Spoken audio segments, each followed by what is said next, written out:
स्वप्न हम देखते हैं, उस समय स्वप्न सत्य लगता है,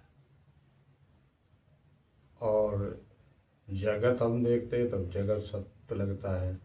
शास्त्र इस बात से इनकार करते हैं कि ये दोनों स्वप्न ही हैं। तो इससे जगने का तरीका क्या है?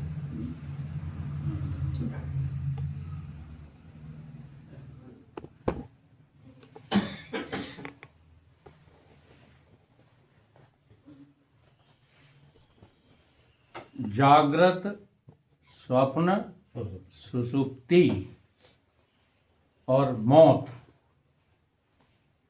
और बेहोशी और समाधि, ये सारी की सारी जो अवस्थाएं हैं, ये किसकी हैं? बुद्धि। किसने बोला? ये किसने बोला? संत जी ने बताया ना।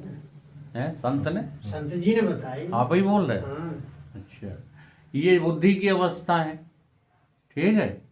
ये तुम्हारी अवस्था तो है कि है तुम्हारी अवस्था? नहीं है। आपका प्रश्न यही तो है कि हम इन अवस्थाओं से कैसे बचें, यही तो प्रश्न है। तो इन अवस्थाओं को तुम अपना न समझो, ये आपकी अवस्थाएं हैं ही नहीं। जब तुम स्वप्न देख रहे हो, जब, तब तुम आत्मा हो। क्या हो करके देख रहे हो कि अवस्था हो? अवस्था है, आत्मा तो नहीं हो। नहीं। इसी तरह से जैसे स्वप्न में आप स्वप्न देखते हो, अवस्था हो करके देखते हो, ऐसी जागृत में आप जागृत को अवस्था हो करके देख रहे हो। आप अवस्था ही बने रहते हो। किसी भी काल में तुम अपनी इस बात को याद ही नहीं करते कि तुम अवस्था नहीं हो, अवस्थी हो। तुम शरीर नहीं हो, अशरीरी हो। कठोपनिषद में ये सूत्र आया है, अशरीरम शरीरेषु अनवस्थेषु अवस्थितम। सारी अवस्थाओं में तुम कौन हो? अवस्थी हो। सारे शरीरों में आप कौन हो? अशरीरी हो। शरीर आपको आज तक मिला ही नहीं, अवस्थाएं आपको आज तक प्राप्त हुई ही नहीं। अब इस बात को जो है ठीक सम्यक जो है समझ लेने से, कल किसी ने प्रश्न किया था नेट पर कि ये संप्रदाय जो है किसको कहते हैं। तो संप्रदाय जो शब्द है वो कोई भिन्न भिन्न समुदायों को बनाने के लिए संप्रदाय नहीं कहा जाता, हम उसी अर्थ में घटाते हैं। संप्रदाय कहते हैं सम्यक। सम्यक जानते हो कौन है सम्यक? सम्यक है केवल आत्मा। उस आत्मा यानी सम्यक रूप से जिस अंतःकरण में इस आत्मा को जान लिया जाता है, ऐसी आत्मा की जो ज्ञाता इकट्ठे होते हैं, उनका नाम संप्रदाय होता है। संप्रदाय लड़ने भिड़ने के लिए नहीं होते हैं, ठीक है। तो ऐसे ही आपकी जितनी भी अवस्थाएं हैं, बुद्धि की, शरीर की, प्राण की, किसी की भी अवस्थाएं हैं, उन अवस्थाओं से आपका कभी भी किसी भी प्रकार का संग नहीं हुआ है, ये जानने की कोशिश करो। तो ये कोशिश जो है कहाँ से प्रारंभ होती है? ज्ञान की साधना से। तो ज्ञान की साधना के 8 सोपान हैं, ज्यादा ही नहीं है, ही नहीं ज्यादा। इसलिए वेदांत दर्शन से ज्यादा सरल और वेदांत दर्शन से ज्यादा कठिन और कोई दूसरा दर्शन है ही नहीं। सबसे कठिन दर्शन है वेदांत दर्शन और सबसे सरल है वेदांत दर्शन। सरल उनके लिए है जो दृढ़ प्रतिज्ञ हो जाएं कि मुझे इसी इसी शरीर से जो है मुक्ति को प्राप्त होना है, उनके लिए तो बहुत सरल है। और जो दृढ़ निश्चय नहीं हो पा रहे हैं, जिन्हें कुछ कुछ भोग चाहिए, कुछ कुछ जो है संसार की मौज मस्ती चाहिए, और कुछ कुछ परमात्मा से भी लगाव हो जाता है, वो तो जो है इस वेदांत विषय को टच भी नहीं कर सकते, बातें चाहे जितनी ऊंची करते रहे, छू नहीं सकते।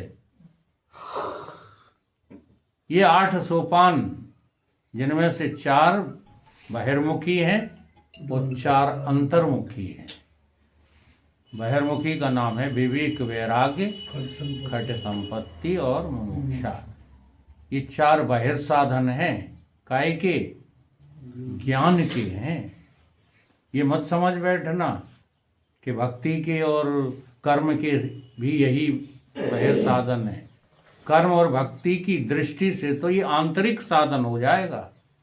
कौन सा? ज्ञान।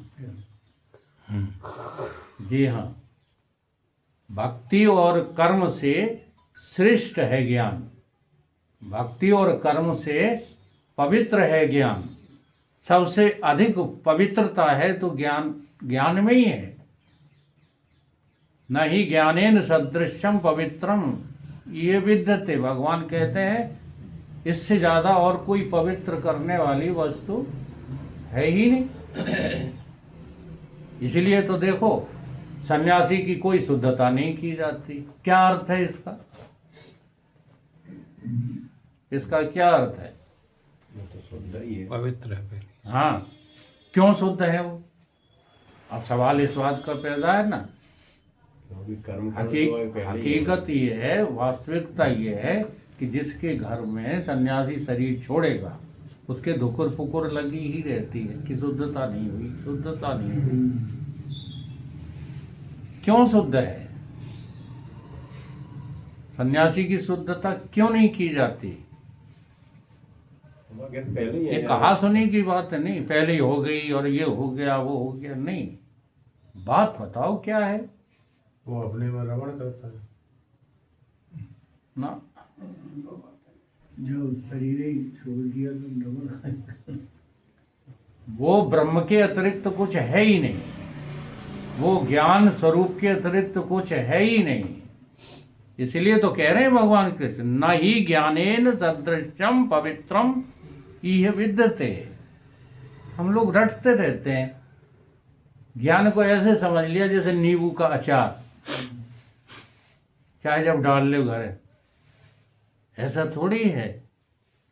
ज्ञान में प्रवेश करने वाली, ज्ञान की साधन में प्रवेश करने वाले व्यक्ति का संसार से कोई संबंध नहीं होना चाहिए।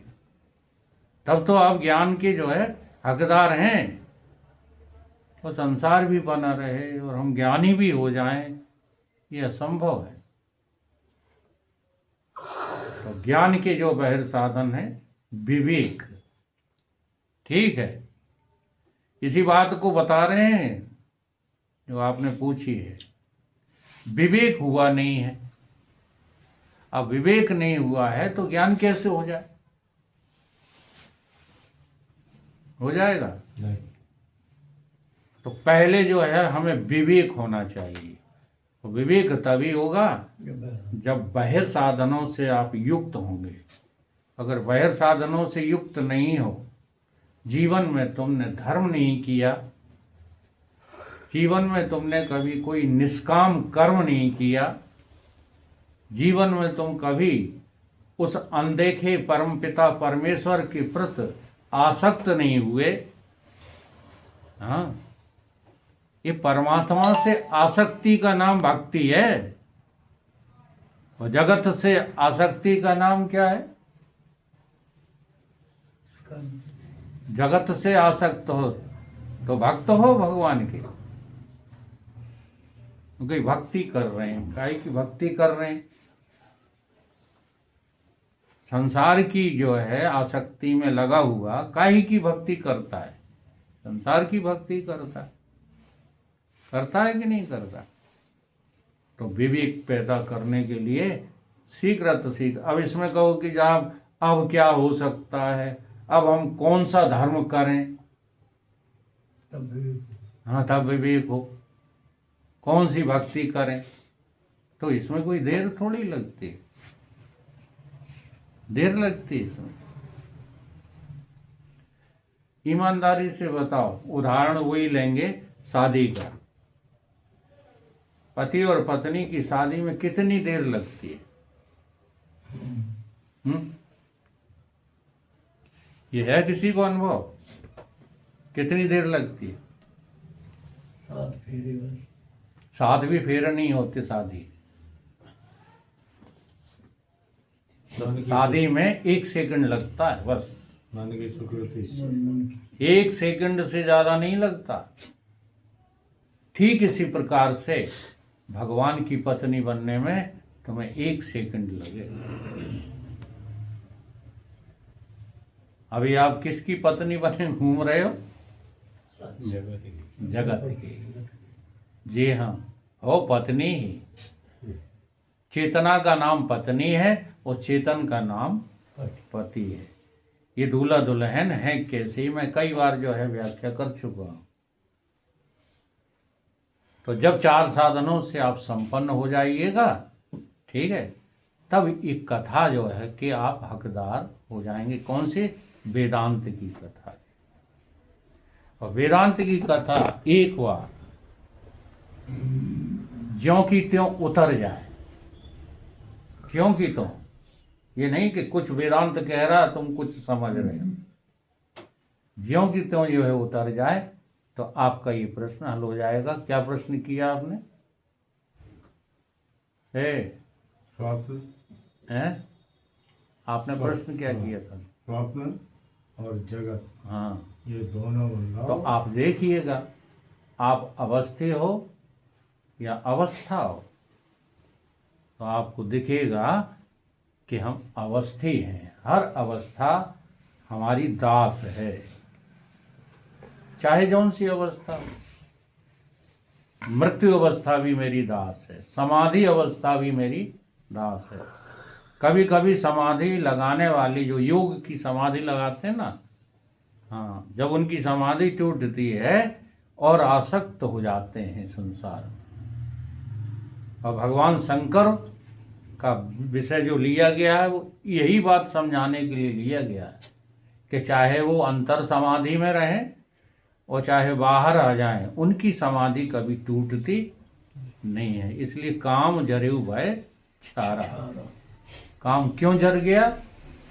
इसलिए जर गया क्योंकि उस समाधि से उन्हें कुछ लेना देना नहीं था। लेकिन जब कोई काम नहीं होगा ना, तो वो समाधि हमें अपने उस बोध आत्मानंद की प्राप्ति के लिए, आत्मानंद का रस लेने के लिए लगाई जाती है। और योगी लोग क्यों लगाते हैं? क्योंकि संसार के भोगों से उन्हें डर लगता है, इसलिए वो समाधि लगाते हैं। योग की समाधि, हाँ, जहाँ संसार विलीन हो जाता है, आपके सिवाय और कोई नहीं रहता, तो योगी भोगों से डर के समाधि लगाते हैं, ठीक है। लेकिन वेदांती कभी जो है डर के समाधि नहीं लगाता, उसकी तो सहज समाधि है। किसी को जो है कबीर जी ने कहा है, चले फिरे सो परिक्रमा, खाओ पियो सो पूजा, और सो जाओ तो लगी समाधि, भाव मिटाया दूजा। तो तुम जो है अवस्थी हो, सारी अवस्थाओं के गभा हो, अवस्थाओं से तुम्हारा कुछ लेना देना नहीं है। इस प्रकार से जब तुम अपने को सुनोगे, समझोगे, श्रवण माने सुनना, ठीक है, और निधिध्यासन माने समझना, और समझ करके जो है उसको ठीक से शोधित करोगे, उसका नाम क्या है? बोध। बिना शोध किए जो समझ लेते हैं वो रट्टू घोड़े हो जाते हैं। इसलिए शोधन करना बहुत आवश्यक है। जब इतना तुम जो है ज्ञान की साधना कर लो, तो आप अपने को मुक्त देखेंगे। कहीं कोई चीज है ही नहीं तो फिर बंधना कैसा? फिर मुक्ति कैसी? इसीलिए कबीर बाबा कहते हैं, मुक्ति भरे जहां पानी, मोहे गुरु मिले ब्रह्म ज्ञानी। तो इस प्रकार से आप अवस्थाओं के भी, असल में होता क्या है कि बिना बोध के जब ये बात जो है पढ़ी जाती तो हमें ऐसा लगता है, पढ़ी जाए सुनी जाए, ऐसा लगता है कि अवस्थाएं भी हैं, अवस्थाएं भी हैं तो हमेशा और जो है हम उन अवस्थाओं को देख रहे हैं। देख रहे हैं। तो ये अधूरा ज्ञान है, ये ज्ञान नहीं है। ज्ञान में क्या है कि आप अवस्थी ही अवस्थी हैं। अवस्था की अपेक्षा से अवस्थी शब्द, शरीर की अपेक्षा से अशरीरी शब्द कहा गया है। उन्हें ही तो तीन कालों में आप आत्मा ही हैं, आत्मा के अलावा और कुछ नहीं।